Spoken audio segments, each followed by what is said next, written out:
यशोमती मैया के नंद लाला।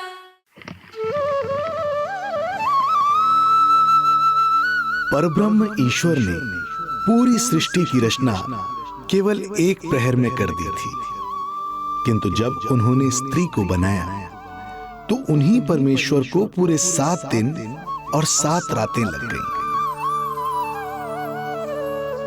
क्योंकि उन्हें स्त्री के व्यक्तित्व में मां बनने की अद्भुत क्षमता का निर्माण करना था, जो अपने तन को असहनीय पीड़ा देकर उसमें से एक नए जीव को जन्म देती है, जो अपने रक्त को दूध बनाकर अपनी संतान का पोषण करती है। वो एक मां ही होती है।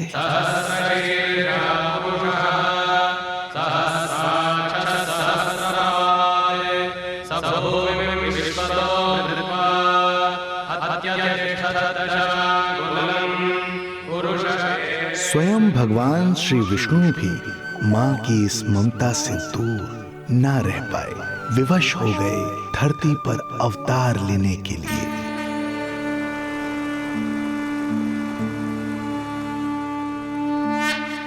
शांताकारं भुजगशयनं पद्मनाभं सुरेशं विश्वाधारं गगनसदृशं मेघवर्णं शुभांगं लक्ष्मीकान्तं कमलनयनं योगी वीरध्यानगम्यं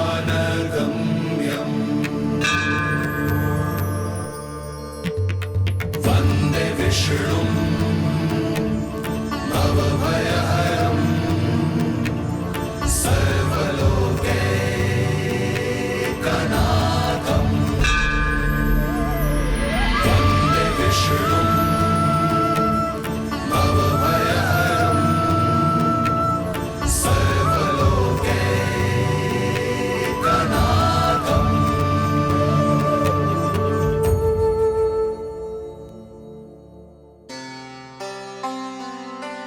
प्रणाम प्रभु।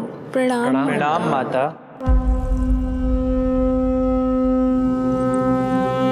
माता, प्रभु, दुष्कंस के अत्याचार दिन पर दिन बढ़ते ही जा रहे हैं। पृथ्वी की शांति नष्ट हो रही है प्रभु, और मैं देवराज इंद्र होकर भी कुछ नहीं कर पा रहा हूँ। आपके प्रताप से मैं भूमि अनंत काल से समस्त विश्व का भार उठा रही हूँ, किंतु प्रभु अब दुष्टता इतनी बढ़ चुकी है कि मैं सहन नहीं कर पा रही हूँ। अब दया कीजिए प्रभु, इससे पहले कि मैं बुराई के इस असीम भार के नीचे दबकर ब्रह्मांड की अतल गहराइयों में खो जाऊं। मेरी सहायता कीजिए प्रभु। आंखें खोलिए प्रभु, आंखें खोलिए।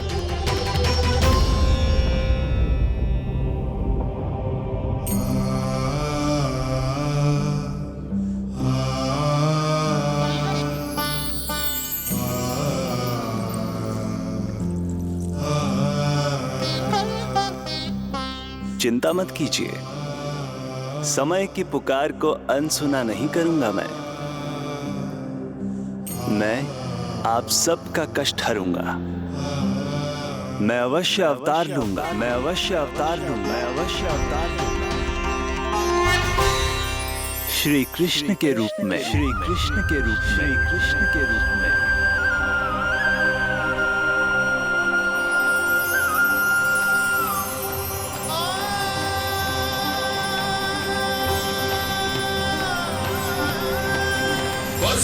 वसुदेवसुतं देवं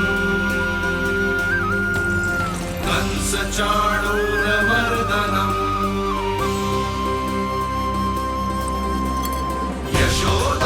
यशोदपरमानन्दम्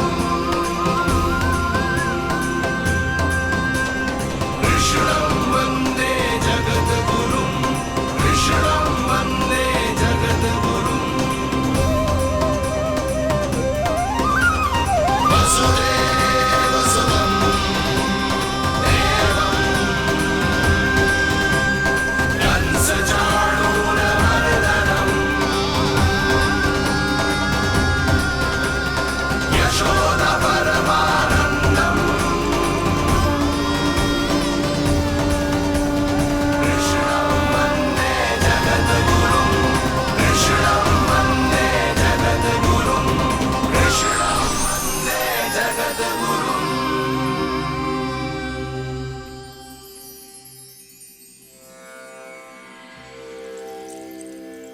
कंस का वध करूंगा, ऐसी परिस्थितियां उत्पन्न करूंगा जिनके कारण इस काल का सबसे बड़ा युद्ध होगा। कुरुक्षेत्र के मैदान में मैं सभी अत्याचारियों को एक साथ समाप्त करूंगा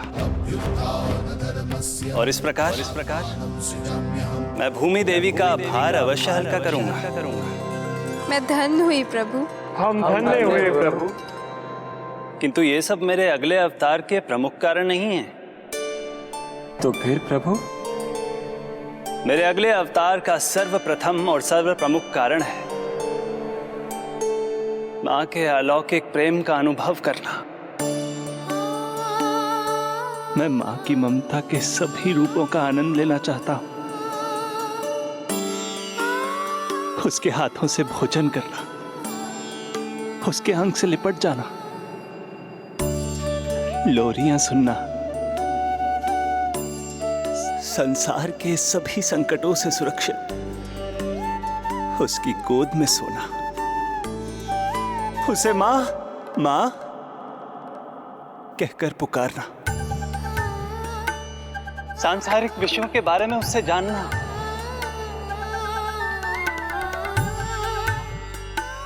और फिर कोई शैतानी कर उसके आगे आगे भागना, उससे डांट खाना और फिर उसे मनाने के लिए क्षमा मांगना।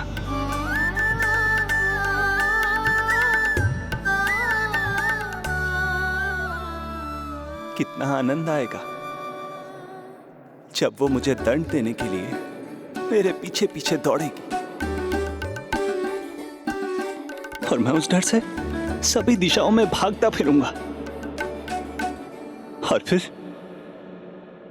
जब वो थककर हाँफते हाँफते रुक जाएगी तो मैं स्वयं उसके पास जाऊंगा, उसकी ममता भरी गोद में समा जाऊंगा।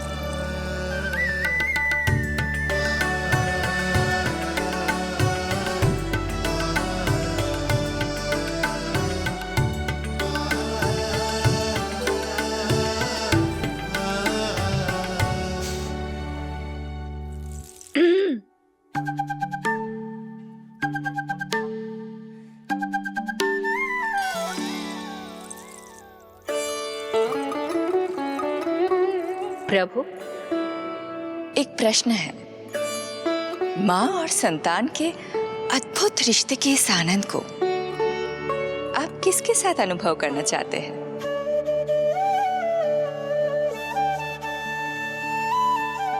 प्रभु, कौन है वो सौभाग्यशाली महिला जिन्हें आपने अपनी माँ के रूप में चुना है? वो महिला है यशोदा। यशोदा।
यशोदा आ जाएगो। आपके जैसा बड़ा ना है कि रास्ता ढूंढते हुए अपने आप घर लौट आएगो। बस 6 महीने का बालक है, अबोध है। हे नारायण, क्षमा करना, अपने पति देव से ऊंची स्वर में बात कर ली मैंने।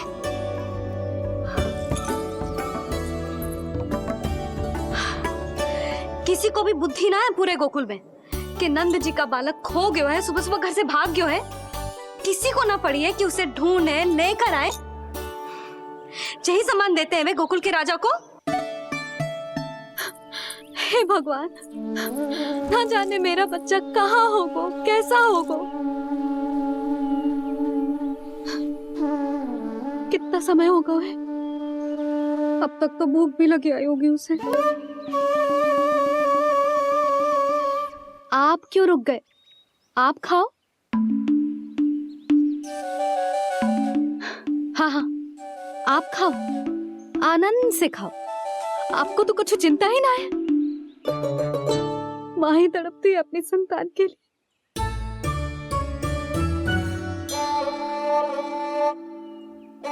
अब क्या खाली पेट काम पे जानो है? क्या कहेंगे सब कि यशोदा अपने पति को भूखा रखे? ना ना, आप खाओ, खाओ ना।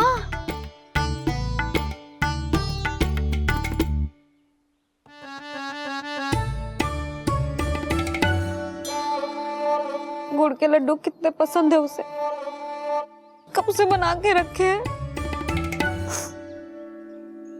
यशोदा, तुम स्वयं क्यों नहीं जाकर ढूंढती उसे? लड्डू भी खिला दियो और घर वापस भी ले आई। जाओ, शीघ्र जाओ।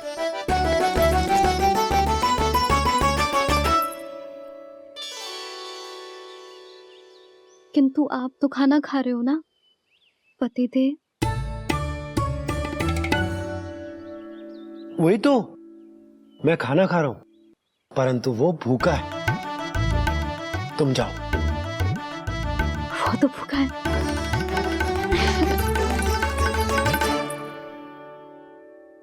ये बनेंगी श्री हरि के अगले अवतार की माँ।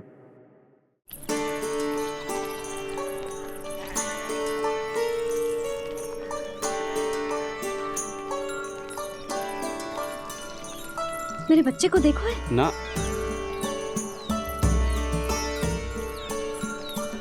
काकी, मेरे बच्चे को देखो है।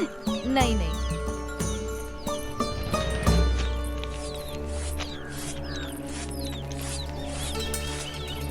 सुमति, मेरे बच्चे को देखो है क्या कहीं? नहीं तो। ना देखो। जानकी, प्रभावती, मेरे बच्चे को देखो है कहीं?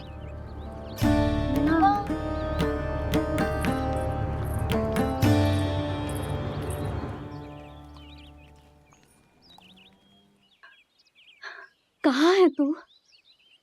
देख तेरी मैया कितनी चिंतित हो रही है, और तू है कि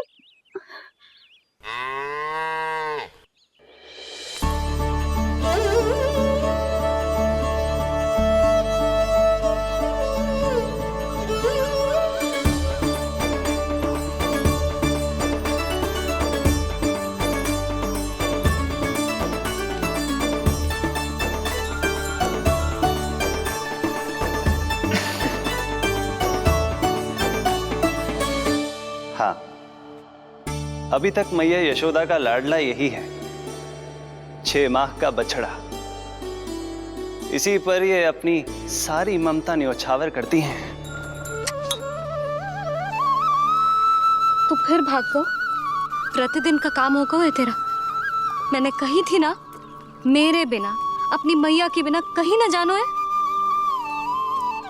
ये संसार कितना भयानक है, कुछ मालूम है तुझे? दुष्ट भरे पड़े चारों ओर। वाह, दुनिया की अनोखी मैया और उसका अनोखा बालक, जो कि बालक है ही ना, गाय का बछड़ा है।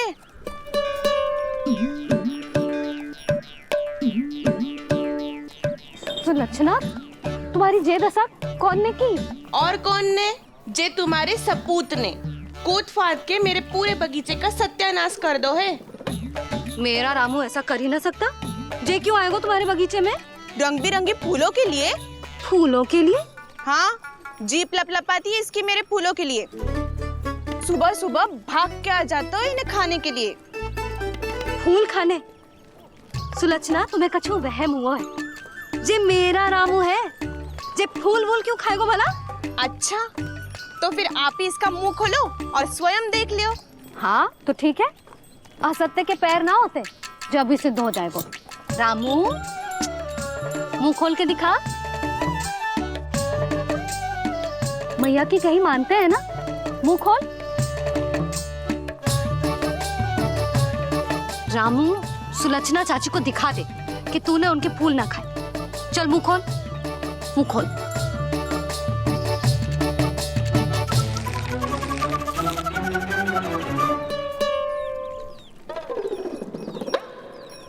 हाँ हाँ देख लो, इसने कछु ना खाया है। हाँ हम चल रहे हैं। अरे पर मुझे भी तो देख लेने दो। सुलक्षणा, मैं नंद देव की पत्नी हूँ, तुम्हें क्या लगता है मैं असत्य बोलूंगी? ना ना जशोदा जी, लेकिन आप तो सिद्ध करने वाली थी ना। हो तो गए वो सिद्ध। चल रामू, देर हो रही। अरे अरे वैसे रामू जी बहुत बुरी बात है, नंद जी का बालक चोरी कर दो। छी, जो अपनी वस्तु ना है उसे छूते भी ना है, समझ आई? जे करूंगी सुलक्षणा के यहाँ भरी टोकरी बेसन के लड्डू भिजवा दूंगी, प्रसन्न हो जाएगी। ये तो बड़ी चतुर है प्रभु। हाँ प्रभु, और जीवट भी है इनमें। बस यही देखा आप सबने? क्या आपने एक मां की चिंता नहीं देखी? प्रत्येक मूल्य पर अपनी संतान की रक्षा करने का स्वभाव नहीं देखा? या फिर असत्य भाषण करने पर अपनी भूल सुधारने की व्यग्रता नहीं देखी? कोई बात नहीं, मैं बताता हूं यशोदा क्या है। यशोदा पवित्रता की प्रतिमूर्ति है, विश्वास का आधार सुरक्षा की भावना है, ममता का मूर्त रूप है वो, वात्सल्य की गंगा है, भावनाओं का बहता हुआ निर्झर है। यशोदा अपने आप में परिपूर्ण है। यशोदा मां है। प्रभु, मां यशोदा निश्चित ही अद्भुत है। जिनके यहाँ आप पुत्र बनकर जाना चाहते हैं, उन्हें तो असाधारण होना ही है। किंतु प्रभु, आपके दिए हुए वचन के अनुसार आपको देवी देवकी का पुत्र बनकर जाना है, तो फिर आप एक ही जन्म में दोनों माताओं के पुत्र कैसे बन सकते हैं? आपका प्रश्न उचित है इंद्रदेव। पूर्व काल में प्रजापति सुतप्पा और उनकी पत्नी प्रश्नी ने मेरी घोर तपस्या की थी। उनके आग्रह करने पर मैंने उन्हें वरदान दिया था कि जब वो देवकी और वसुदेव के रूप में पृथ्वी पर आएंगे, तब मैं उनका अष्टम पुत्र कृष्ण बनकर जन्म लूंगा। पर मैया यशोदा के वात्सल्य प्रेम ने मुझे दुविधा में डाल दिया, क्योंकि वो भी तो पिछले जन्म से ही है ना। पिछले जन्म से?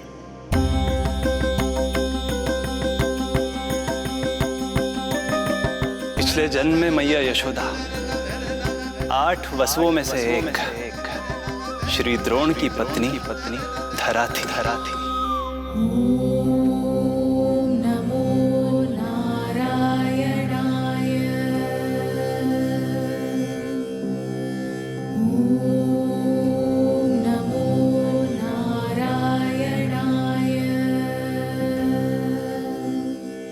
दोनों सहस्त्रों वर्षों तक निरंतर मुझे पुत्र रूप में पाने की मनोकामना के साथ घोर तपस्या करते रहे। अपने तप में वो दोनों इतने लीन थे कि प्रकृति की कोई भी शक्ति उनका ध्यान भंग नहीं कर पाई। किंतु फिर एक दिन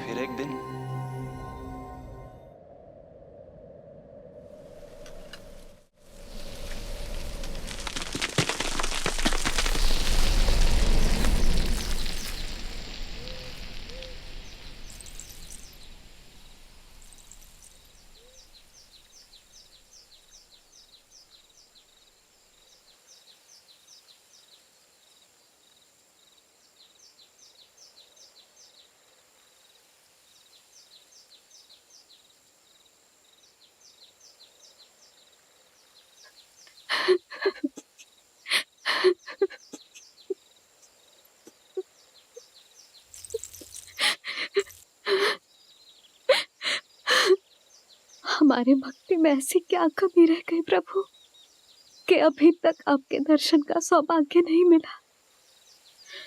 अब तो सैकड़ों वर्ष बीत गए हैं आपका सुमिरन करते हुए।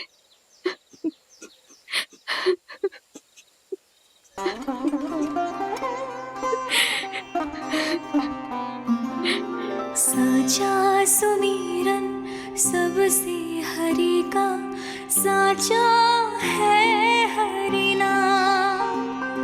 साचा सुमिरन सबसे हरि का, साचा है हरि नाम। जिनकी कृपा से बन जाते हैं सबके बिगड़े काम, सबके बिगड़े काम। साचा सुमिरन सबसे हरि का, साचा है हरि नाम। आतुर है आंचल का उपवन, सुनने को पैजनिया छुन छुन। मधुर मधुर तुतलाती बोली, खेले संग संग आँख में चोली। मेरे मुख पे भी दे दो प्रभु ममता भरी मुस्कान। साचा सुमिरन सबसे हरि का, साचा है हरि नाम। भक्त बिना भगवान है जैसे, माता बिन संतान के वैसे। हरि बिन मेरा जीवन सूना, भगवान लाज मेरी रख लो ना। भगवान लाज मेरी रख लो ना।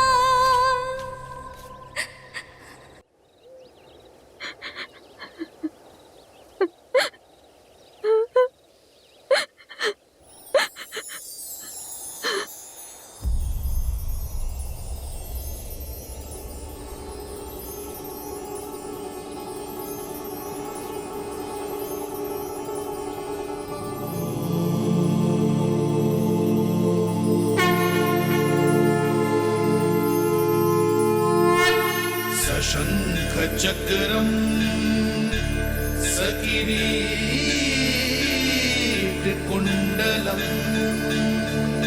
सपीत वस्त्रम सरसीरुहेक्षणम। सहार वक्षस्थल शोभितौस्तुभम, नमामि विष्णु शिरसा चतुर्भुजम्।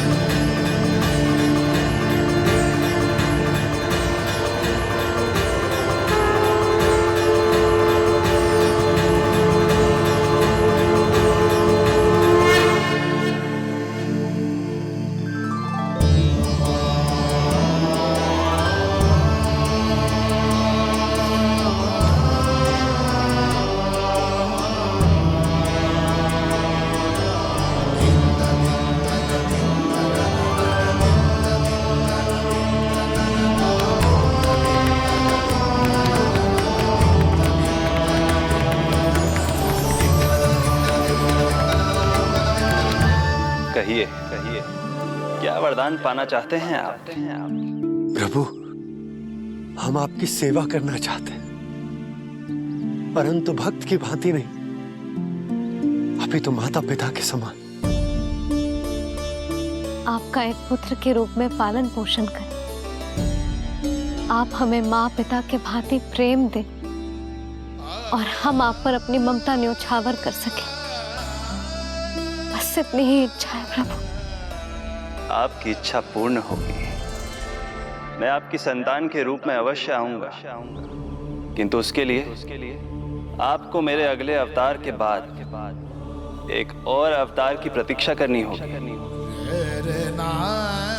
क्योंकि अगले जन्म के लिए मैं पहले ही ये वरदान माता देवकी को दे चुका हूं। प्रभु, किसी भी जन्म में आपको अपने पुत्र के रूप में पाना मेरा सौभाग्य होगा, किंतु मेरी ममता मेरे वश में नहीं है। प्रभु, आप साक्षात मेरे सामने खड़े हैं, किंतु मेरे नेत्र आपके इस दिव्य चतुर्भुज रूप को नहीं देख पा रहे। इन्हें तो आप अभी से बाल रूप में दिखाई दे रहे हैं। मेरे भीतर उमड़ती ममता की ज्वार का अनुभव कीजिए प्रभु।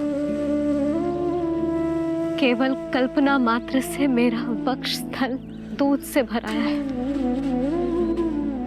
ये गोद तरसने लगी है, मन अभी से लोरियां गाने लगा है। मेरे इस अनुरोध को स्वीकार कीजिए प्रभु, कृपा करें। इस मां से और प्रतीक्षा ना करवाएं प्रभु, और प्रतीक्षा ना करवाएं। उस पल माता धरा की ममता भरी भक्ति और प्रेम भाव को देखकर मेरे मुख से भी वो शब्द निकल ही पड़ा जिसे एक बच्चा पहली बार बोलना सीखता है, माँ।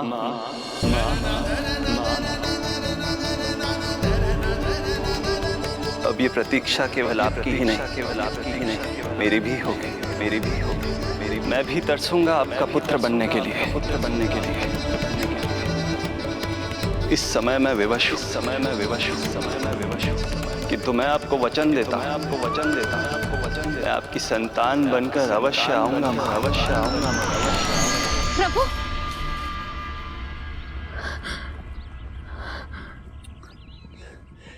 धरा, भगवान ने हमारी पुकार सुन ली।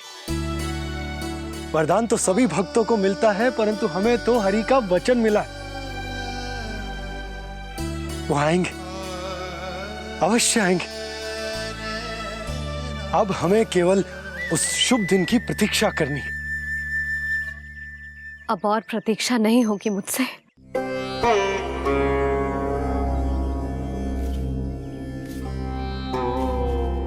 हमने सहस्त्रों वर्षों तक तपस्या की, ये समझ लो कि वो तपस्या अभी शेष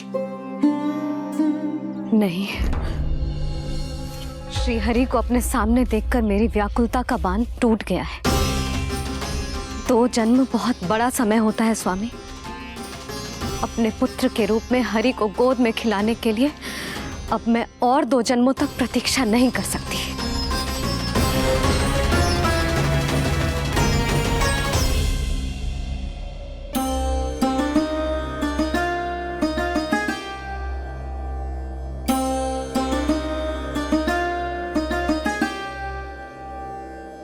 व्यर्थ हरि बिन जग ये सारा, व्यर्थ हरि बिन जीवन धारा। पूजन वंदन व्यर्थ हरि बिन, व्यर्थ धरार जीवन धारा। वरुण देव विनती सुन लीजिए, तन मेरा निर्जल कर दीजिए। हरि के बिन सारा जल तन का सागर सा हो गया है खारा। प्रभु, माता धरा की तपस्या का तेज अत्यधिक है। प्रकृति के पंचतत्व, 5 महाभूत इनकी पुकार सुनने के लिए विवश है।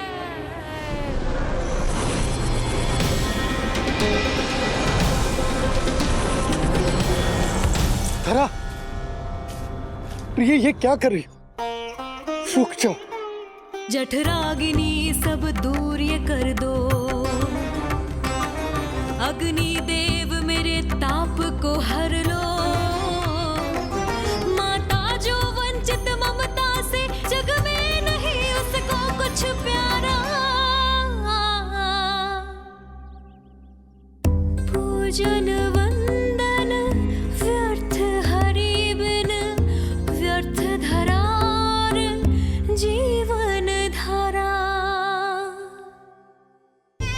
प्रभु, यदि अग्निदेव अपना अग्नि तत्व वापस ले लेंगे तो इनकी पाचन शक्ति नष्ट हो जाएगी और जीवित रहने के लिए शारीरिक तापमान भी अति आवश्यक होता है। यदि वही विलुप्त हो गया तो धरा, तुम्हें मेरी सौगंध मत करो ये।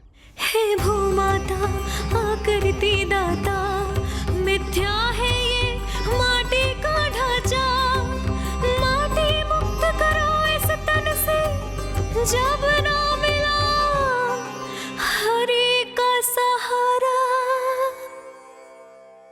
प्रभु, भू तत्व ही तन को भार देता है, उसके बिना ये तो पूरी तरह से ढह जाएंगी। धरा, धरा, ये क्या हो गया? बस करो अब। प्रभु, कुछ कीजिए। मैं संसार का संचालक हूं देवी। नियमों का पालन करने के लिए मैं भी बाध्य हूं। जो वचन मैं पहले ही माता देवकी को दे चुका हूं, यदि मैं चाहूं तो भी उसे तोड़ नहीं सकता।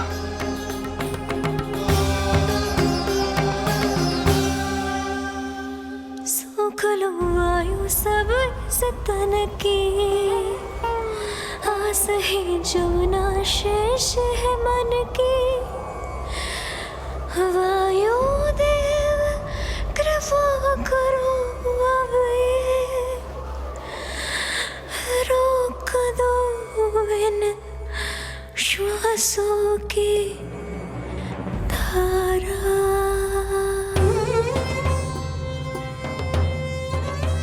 प्रभु, प्राण वायु के बिना प्राणों का बचना संभव नहीं।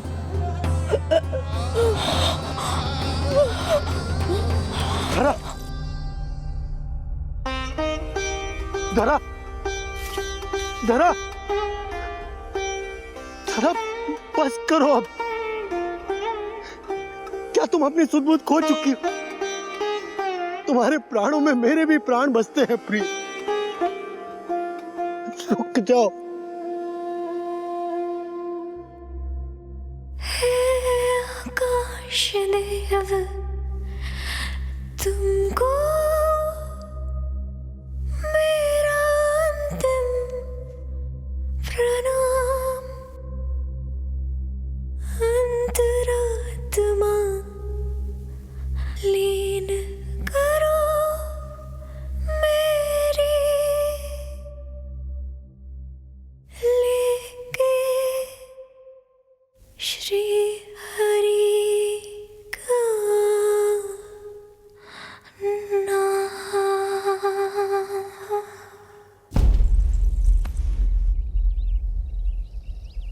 धरा, धरा, धरा, ये क्या कर लिया तुमने? धरा,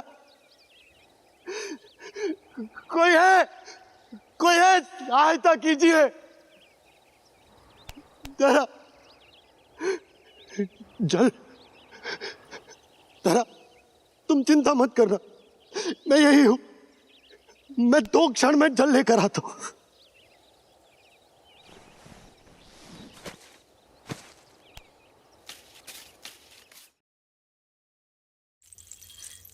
प्रभु, आप नियमों से तो अवश्य बंधे हैं, परंतु आप लीलाओं के स्वामी हैं। कोई तो उपाय निकालिए। आपने इन्हें माँ कहकर पुकारा है। माँ की प्राण रक्षा पुत्र नहीं करेगा तो और कौन करेगा?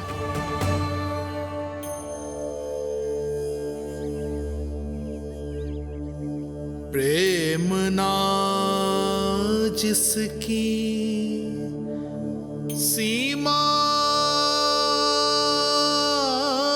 कोई,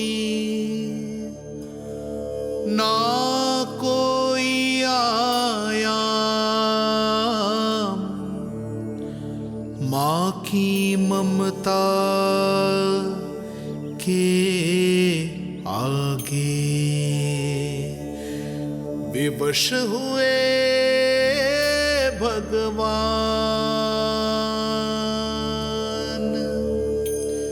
विवश हुए भगवान।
प्रभु नहीं, पुत्र कहो मां।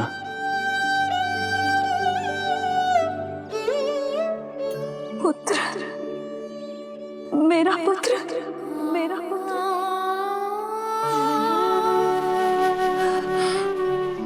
आज जैसे आपने मुझे अपनी गोद में लिटा रखा है, क्या कुछ ऐसा नहीं हो सकता कि शीघ्र ही मुझे आपको अपनी गोद में खिलाने का अवसर मिल जाए?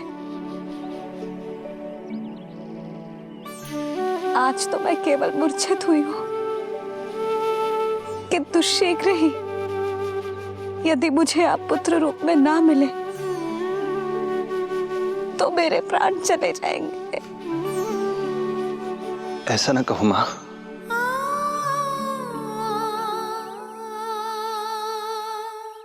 माता देवकी को मैं पहले ही वचन दे चुका हूं, इसलिए विधि के विधान के अनुसार मुझे उन्हीं का पुत्र बनकर जन्म लेना होगा। किंतु आपकी आतुरता का अनुभव करने के बाद अब मैं भी आपका स्नेह पाने से स्वयं को और वंचित नहीं रख सकता। आपने वरदान मांगा था कि आप पुत्र की भांति मेरा पालन पोषण करना चाहती हैं, इसलिए यदि आप उचित समझे तो आप अगले जन्म में ही अपनी इच्छा पूर्ण कर सकती हैं। जिस आयु में संतान को अपनी मां की ममता के आंचल की आवश्यकता सबसे अधिक होती है, उस आयु में अर्थात अपने जन्म के प्रथम दिन से 10 वर्षों तक मैं आपके साथ रहूंगा। किंतु फिर मुझे अपनी जन्म देने वाली मां माता देवकी के पास लौटना होगा। ऐसा करने से मैं उन्हें दिया वचन भी निभा पाऊंगा और आपकी ममता का सौभाग्य भी प्राप्त कर पाऊंगा। यदि आपको स्वीकार हो तो। स्वीकार है प्रभु, सहर्ष स्वीकार है। एक माँ और पुत्र का नाता केवल उसके कोख से जन्म लेने से ही नहीं बनता, ये नाता तो ममता से बनता है, और मैं अपनी ममता आप पर न्यौछावर करने के लिए आतुर हूं। यशोमती मैया के नंद लाला, यशोमती मैया के नंद लाला, यशोमती मैया के नंद लाला, यशोमती मैया के नंद लाला। तो इस प्रकार परमपिता परमेश्वर श्री हरि विष्णु एक ही जन्म में दो दो माताओं का पुत्र बनने के लिए उत्साहित भी थे और भावुक भी। किंतु जगत माता श्री लक्ष्मी और अन्य सभी देवगण ये जानना चाहते थे कि श्री हरि ये अभूतपूर्व कार्य कैसे करेंगे। भगवान बोले, ये सब संभव होगा उसके कारण जो मेरे अगले जन्म की कथा का मुख्य पात्र है, कंस।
जब जीवन पर संकट हो तो अभिमान अर्थहीन होता है।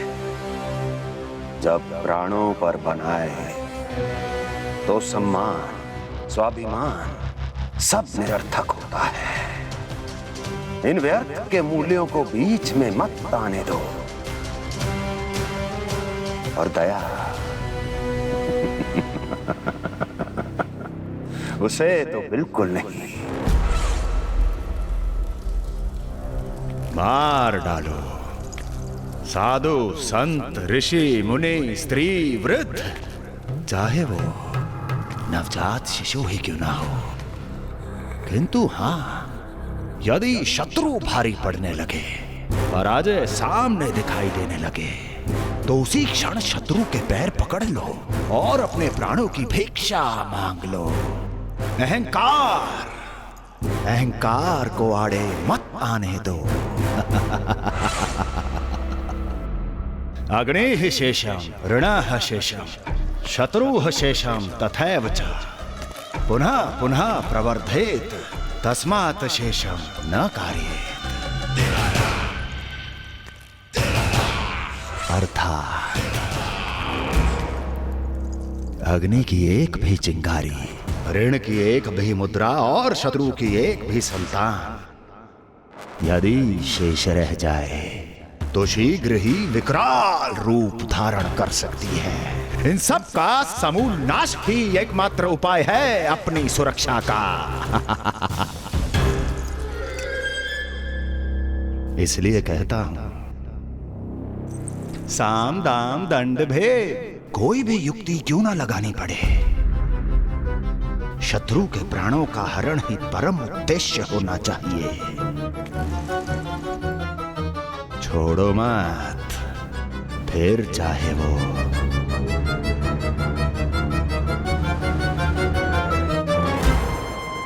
विष्णु ही क्यों ना हो।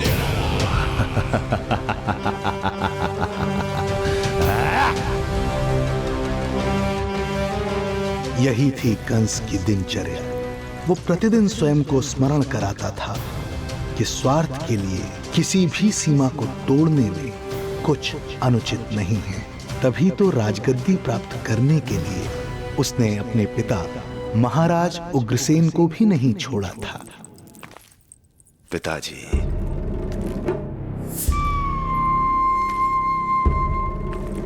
हो सके तो मुझे क्षमा कर दीजिएगा। कल्पना भी नहीं की थी कि मैं आपके साथ ऐसा व्यवहार करूंगा। आपको प्रतीत हो रहा होगा कि मैं क्रूर हूं, स्वार्थ में अंधा हो गया हूं,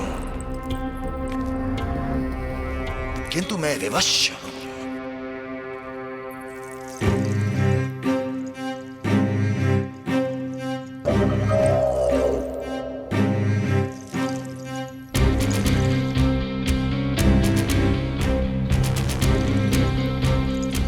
आज से सत्ता का ये भार अब मुझे उठाना पड़ेगा पिताजी, क्योंकि आप तो अत्यंत दयावान हैं। अपनी आवश्यकता से अधिक प्रेम आपको अपनी प्रजा से है, किंतु मैं ऐसा नहीं। मैं अपने शत्रुओं का काल हूं, तभी तो मेरे प्रति दुर्भावना रखने वाले मेरे सम्मुख आने से पहले थर थर कांपते हैं। इसलिए मथुरा का राज सिंहासन मेरे साथ अधिक सुरक्षित रहेगा,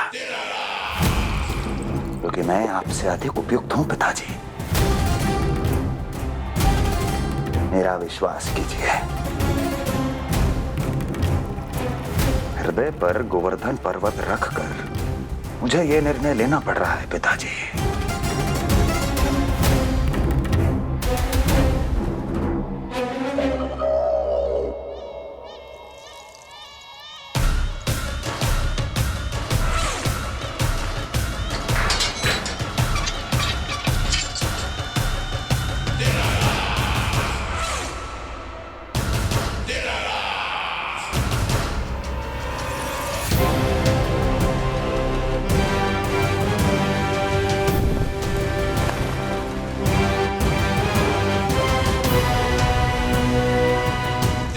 चाबी यमुना में फेंक देना।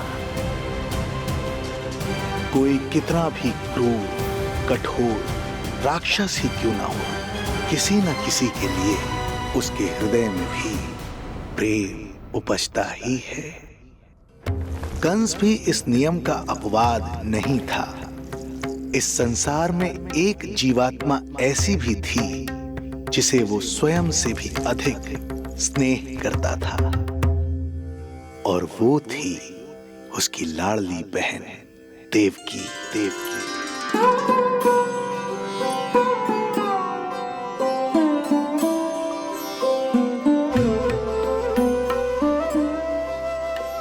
देवकी के लिए कंस एक राजा नहीं, मात्र भाई था, जो अपनी बहन की छोटी सी मुस्कुराहट के लिए आकाश पाताल एक कर सकता था।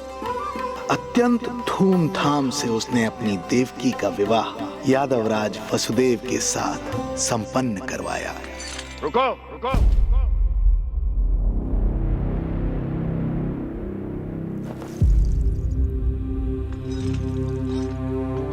ये आप क्या कर रहे हैं? आप मथुरा नरेश हैं। नहीं कुंवर जी, आज मैं मात्र वो भाई हूं जो अपनी प्रिय बहन के साथ बस कुछ क्षण और व्यतीत करना चाहता है। कंस के हृदय में देवकी के लिए उमड़ता प्रेम का सागर तब अचानक सूख गया जब उसने ये आकाशवाणी सुनी। महापापी अत्याचारी कंस,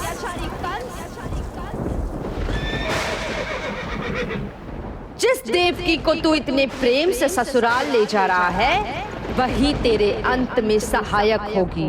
तेरा काल तेरी प्रिय बहन के गर्भ से उसकी 8वीं संतान बनकर जन्म लेगा और तेरा विनाश करेगा, विनाश करेगा।